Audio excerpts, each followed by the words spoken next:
Hey guys, I hope that you're all having a great spooky month. For today's video, I've decided to do something a little bit different. Since I'm about halfway through rewatching season 1 of the Highlander television show, I've decided to make a video giving my thoughts on the series pilot.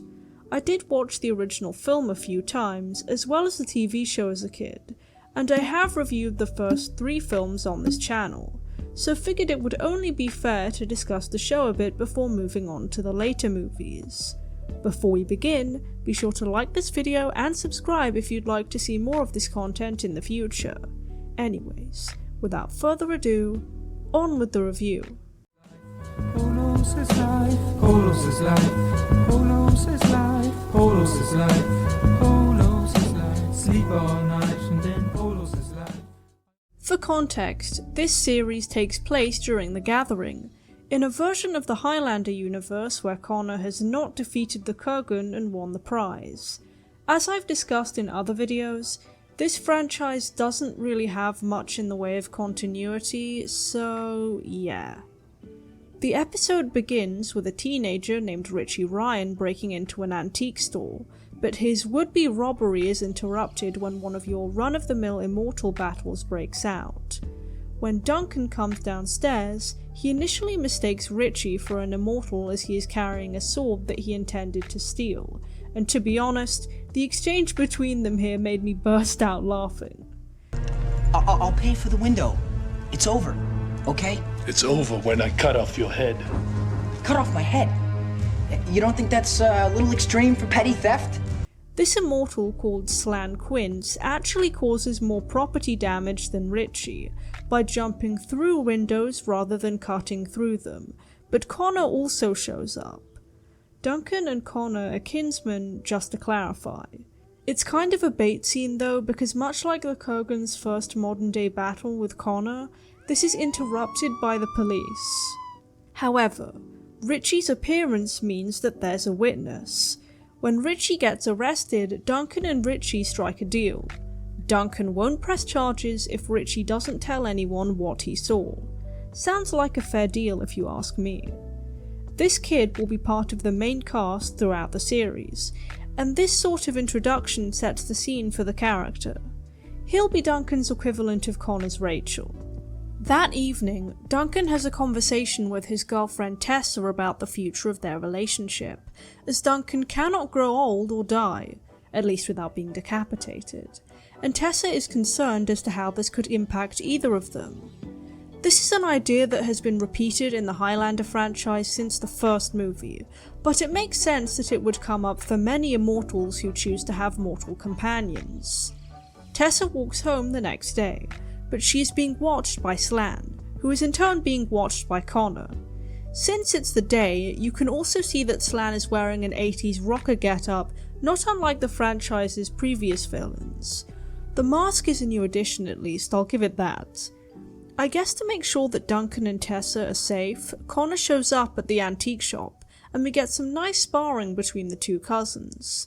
They get kind of aggressive over who gets to fight Slan, but overall it's all in good fun. The scene gives us an idea of the pair's closeness and what they bonded over. Not too shocking given the circumstances.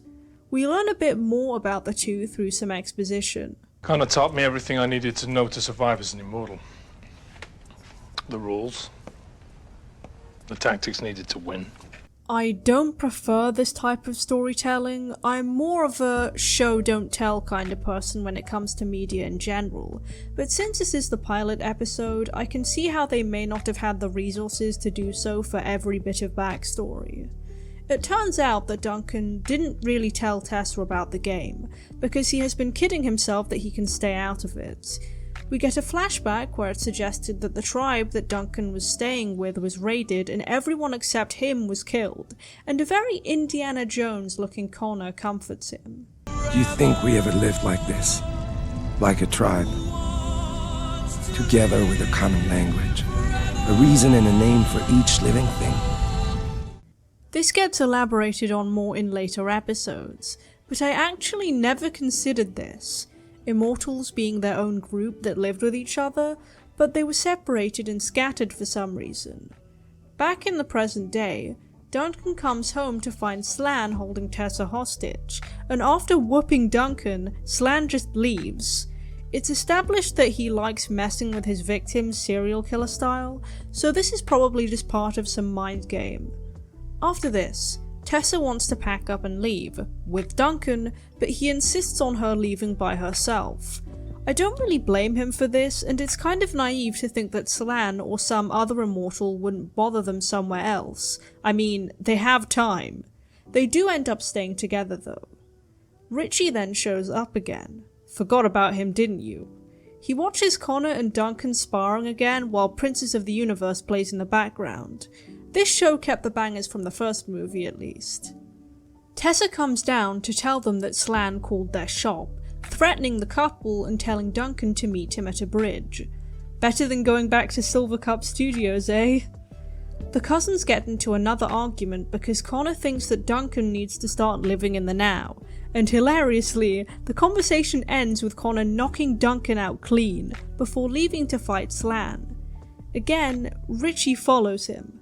That guy needs to learn when he's in actual danger. This isn't a front row seat to WWE. At first, it seems like Connor is winning, but Slan uses an explosive hidden in his sword to gain the upper hand and blow Connor off of the bridge and into the water. Duncan arrives just in time though. Convenient. Of course, Duncan is victorious and decapitates Slan, causing the quickening to occur, and this is when Richie realizes that he may be in over his head. Duncan does rescue Connor as well, obviously. The episode ends with Tessa and Duncan reuniting after the battle, and Connor bidding the two farewell. It's a rather nice end to the episode, to be honest, and we get to hear Princes of the Universe again over the end credits. According to an article by Mental Floss, there was some trouble while creating the Highlander series pilot. Early plans to have the series focus on Connor with a new actor were considered and then scrapped, which is definitely a good thing in my opinion. I can't see anyone else in the role of Connor. The showrunners did want Christopher Lambert to appear in the pilot though, but due to trouble with money and investors, they ended up paying Lambert $500,000 for 3 days of work, which was 10 times more than his original $50,000 wage. I thought that the plot to this pilot was interesting, and it was fun seeing the new characters and setting, but without any major deviations from what I called the Highlander formula. A big bad edgy looking guy is a looming threat, the main character has some tragedies in his past, there's an older, wiser, more knowledgeable immortal that helps the main character, a love interest, all have been blonde so far as well, and a possible adoptee or figure that the main character mentors. The last trope wasn't fully fleshed out in the pilot, but it was established to be the case in the following episodes.